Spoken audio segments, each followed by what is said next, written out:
A outra vida do meu pai. Parte 5. Depois da verdade.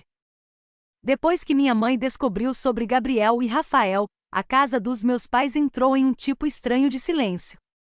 Não era paz. Era o silêncio que vem depois de um terremoto, quando todo mundo está parado olhando os escombros e tentando entender o que ainda está de pé.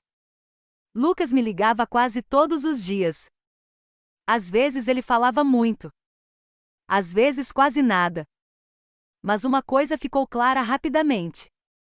Minha mãe não estava reagindo como eu imaginava. Ela não gritou mais. Não quebrou coisas. Não expulsou meu pai de casa. Ela simplesmente parou de falar com ele. Eles ainda viviam na mesma casa. Mas como dois estranhos. Meu pai dormia no escritório. Minha mãe passava quase todo o tempo com Mateus. Lucas disse que era estranho ver os dois no mesmo ambiente. Eles mal se olhavam. Como se o outro fosse um móvel. 3 dias depois da descoberta, minha mãe finalmente fez a pergunta que estava evitando. Lucas me contou depois. Eles estavam na cozinha. Mateus estava na terapia. A casa estava silenciosa.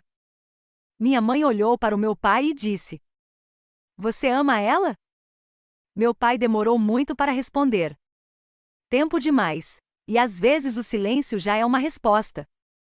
Mas ele respondeu mesmo assim: "Eu gosto dela." Minha mãe soltou uma pequena risada amarga. "Gosta?" Ela ficou olhando para a mesa. "E seus filhos?" "Eu amo eles." Essa foi a frase que realmente quebrou alguma coisa. Não porque era inesperada, mas porque era honesta. Lucas estava se sentindo horrível.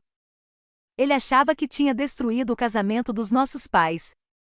Uma noite ele me ligou chorando. "Foi culpa minha." Não foi, se eu não tivesse falado o nome do Gabriel. "Lucas." Ele ficou em silêncio. "Isso já estava quebrado muito antes de você falar qualquer coisa." Crianças sempre acham que são responsáveis pelos desastres dos adultos. É uma regra triste do universo. Uma semana depois aconteceu algo que ninguém esperava. Minha mãe pediu para falar com meu pai. Eles se sentaram no escritório. Lucas disse que ficou andando pelo corredor tentando ouvir alguma coisa. A conversa durou quase 1 hora. Quando acabou, meu pai saiu do escritório com uma expressão cansada.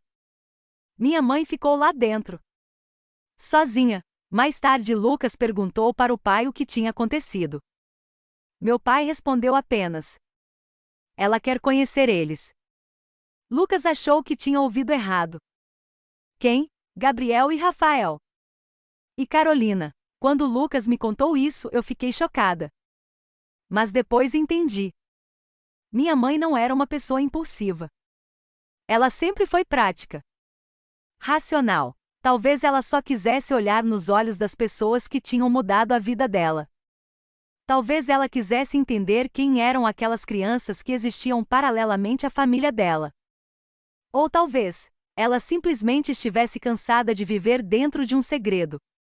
Meu pai ligou para Carolina naquela noite. Eu não estava lá, mas depois soube o que aconteceu. Carolina ficou em silêncio por um longo tempo. Depois perguntou: "Ela tem certeza?" Meu pai respondeu: "Acho que sim." Outro silêncio. "As crianças vão junto?" "Não tem como não ir." Carolina respirou fundo. "Então, tudo bem." Quando Lucas terminou de me contar tudo isso, eu fiquei olhando para a parede do meu apartamento por um longo tempo. Porque agora não era mais só uma história de segredos. Era uma história de 2 famílias que finalmente iam se encontrar de verdade. Sem aeroporto. Sem Disney. Sem a bolha de uma viagem. Dessa vez seria na vida real. Na casa onde tudo começou. E eu tinha quase certeza de uma coisa. Esse encontro podia terminar de 2 jeitos. Ou alguém finalmente começaria a juntar os pedaços da nossa família. Ou tudo ia quebrar de vez. E conhecendo a minha família, os 2 cenários pareciam igualmente possíveis. Me siga para a parte 6.